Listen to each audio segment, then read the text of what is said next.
Съдебен спор по Нова телевизия. Действието се развива в село Градинарово, където до този момент всичко беше спокойно. Янко се свърза с съдебен спор.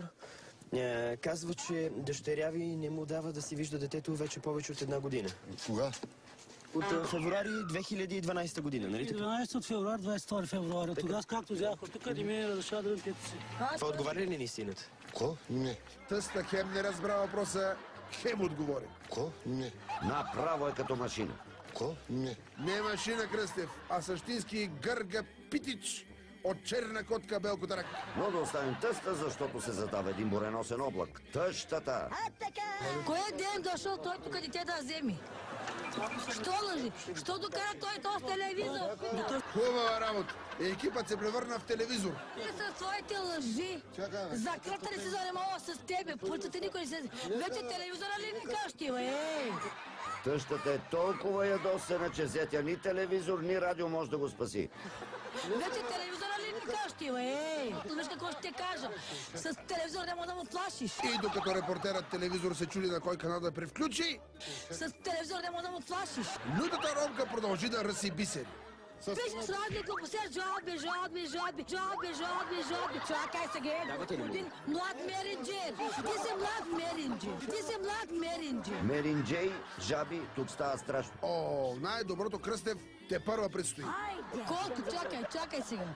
Чакай, тебе не те интересува, господин млад меринджер, 24 са определяхте. Ако ти постигнеш, само това ще видиш. Тъщата набра скорост и не знам дали вече някой може да я спре. Не е сигурно. Аз искам телевизор да ме вижда. Чакай, още по-хубаво да вижда. Аз не искам зет да ме млад меринджер. Добре, менеджер не те интересува. Кръстев, единството добро до тук е, че разбрахме какво означава меринджей.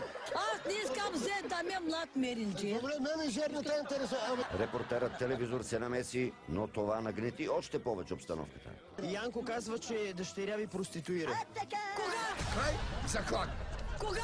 Не, по-скоро ще го пребия с камъни.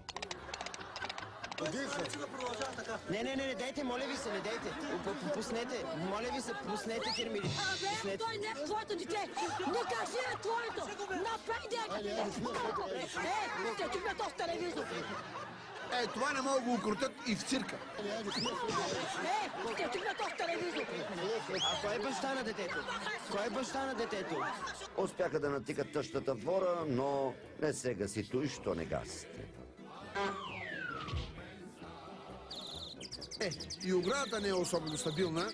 И след като нито стабилното заграждение, нито мъжа и я спряха, ромката започна да си развява коня.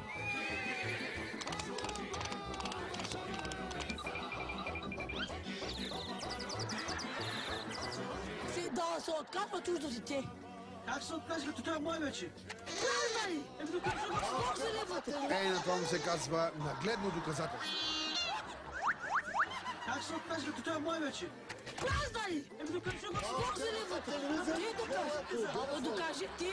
Аз съм като няма го оставя. В един момент картинката се влуши и ромката реши да изключи телевизор. Този телевизор сега ми чупя този телевизор. Всъщност, Малине, яко си телевизора отново да видим най-добрите моменти. Ко? Не. Вече телевизора ли ни кащи, бе? Виж какво ще те кажа. С телевизора няма да му плашиш. Виж, сладнико, посер жалби. Колко? Чакай сега. Чакай, тебе не те интересува, господин млад меринджер, 24 са определяхте. Ако ти постигнеш, само това ще видиш. Кога? Този телевизор сега ми чупя този телевизор. Гаси веднага!